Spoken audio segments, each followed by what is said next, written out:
Hi friends, ఈరోజు Sunday అని మేమైతే చికెన్ కర్రీ చేసుకుంటున్నాం. గ్యాస్ ఆన్ చేసుకొని ఒక బౌగన్లో 2 స్పూన్ల ఆయిల్ వేసుకోవాలా. ఒక లవంగా, 2 బిర్యానీ ఆకులు, ఒక దాల్చిన చెక్క, బండ పువ్వు, 2 పచ్చిమిర్చీలు,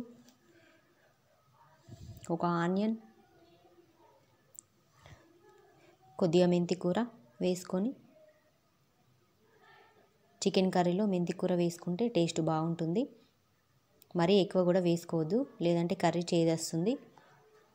1 స్పూన్ అల్లం వెల్లుల్లి పేస్ట్, 1 స్పూన్ ఎల్లిగడ్డ దంచి వేస్తున్నా, 1 స్పూన్ పసుపు వేసుకొని చికెన్ 1/2 కిలో.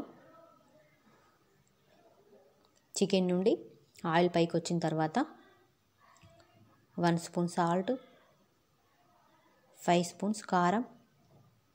నాన్ వెజ్ కర్రీలో కొంచెం కారం ఎక్కువ ఉంటేనే బాగుంటుంది. 1 స్పూన్ కుడక పొడి, 1 స్పూన్ ధనియా పొడి,